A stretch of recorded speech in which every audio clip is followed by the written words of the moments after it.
Nenhum cara que atentou contra si próprio, ele fez isso de um estímulo só.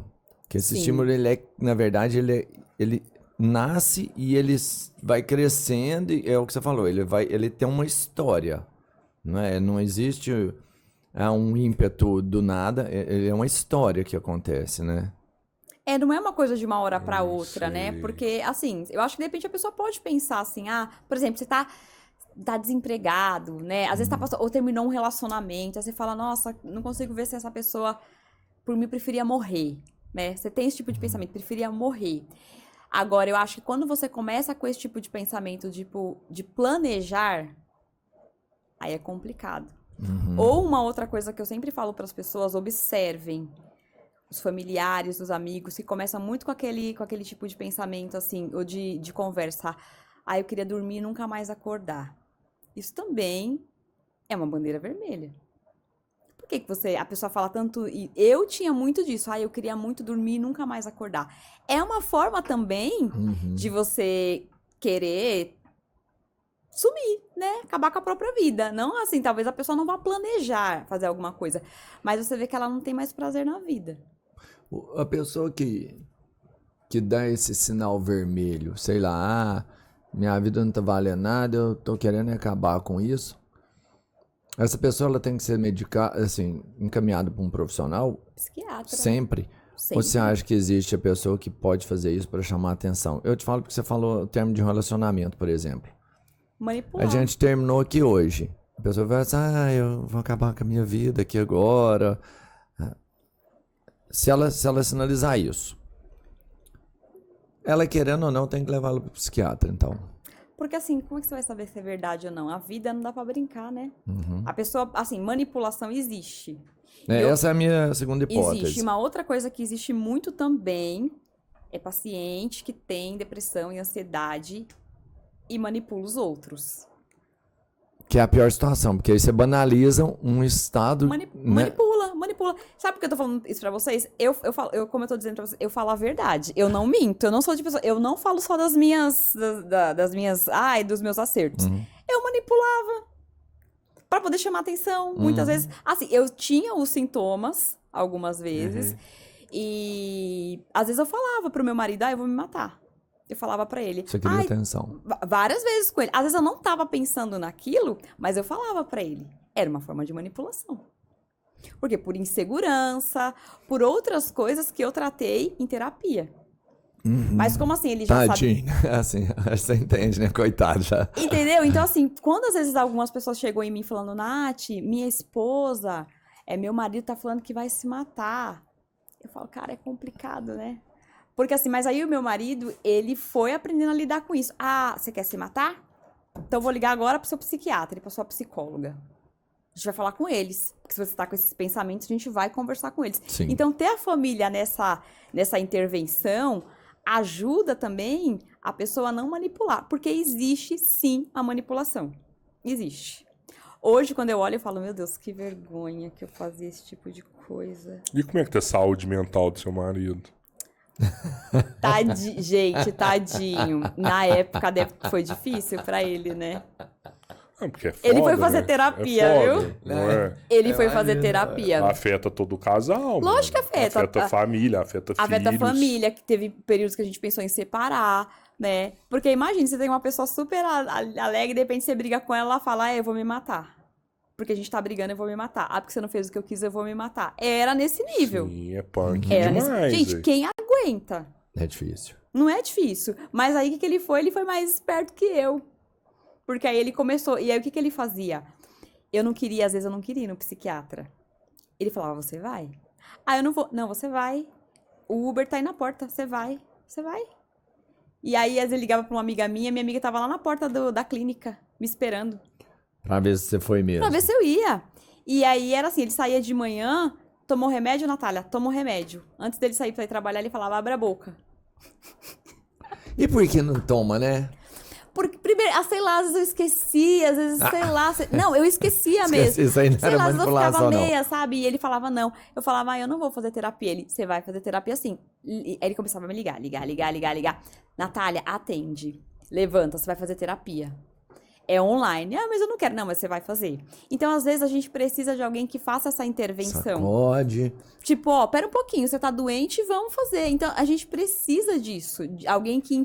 o papel da família é importante nesse momento. E eu agradeço muito ele por ter... Hoje ele fala, ai, você é meu orgulho. 10 anos de casada agora. Ele fala, você é meu orgulho. Mas ele teve que fazer esse papel. Até hoje é engraçado que ele manda às vezes mensagem pra mim. Toma um remédio, Natalinha? Eu falo, também. Por quê, né? Ele sabe que se eu não estiver bem, afeta a saúde mental dele. Muito, né? Como, gente? A doença é assim, ela não é transmissível, mas ela é transmitida. Né? Porque você tá numa relação que a pessoa ficar ameaçando se matar. Agora eu pensando nisso, falo, meu Deus, se fosse ao contrário, como que eu agiria? Como ia ser? Muito difícil. É punk. É punk. E assim, às vezes tem situações do cara, da esposa, separar, falar, não vou ficar com não quero esse problema, não. É um problema, não sei como né? é que lidar. Se a pessoa, se eu chego aqui, a pessoa se mata aqui na frente.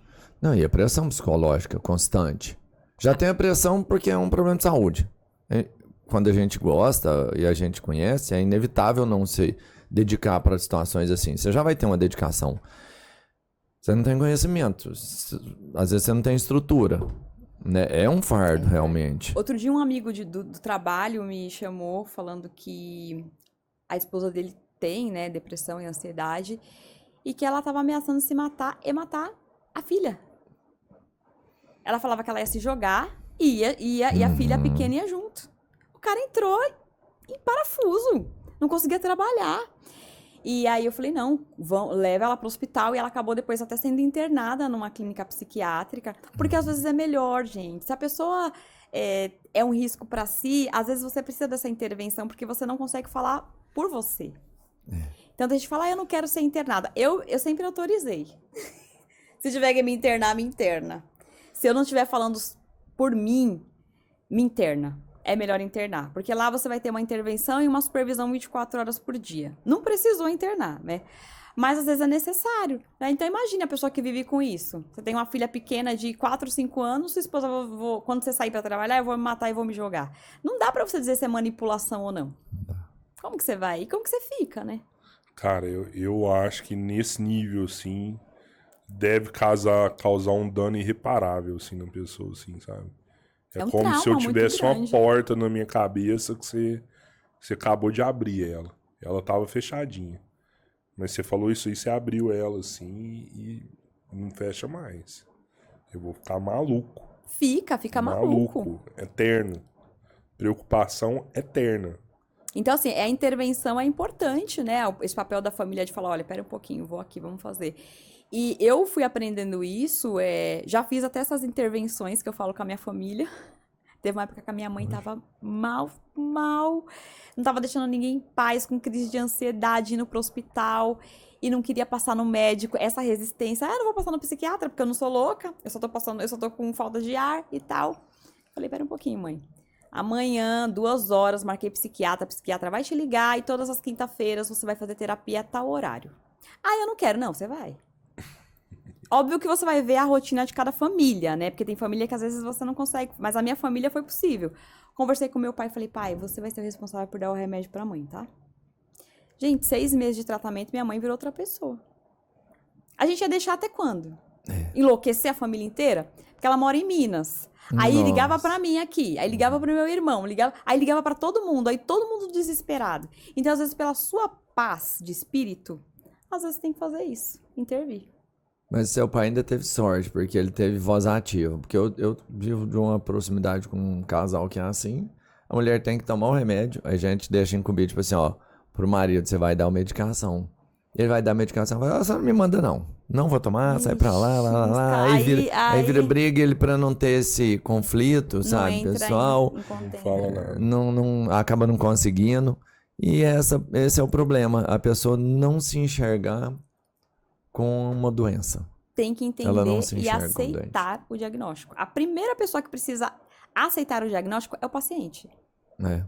A primeira pessoa. Porque se você aceita, pra mim, acho que foi muito importante Quando eu aceitei, que eu comecei a ler vários livros da doutora Ana Beatriz Barbosa, aquela psiquiatra, eu li Maravilhosa. li todos. Eu comecei a ler porque eu falava, gente, isso aqui não é da minha cabeça, o que eu tô sentindo é real. E eu comecei a ler todos os livros dela na época que eu tava em crise.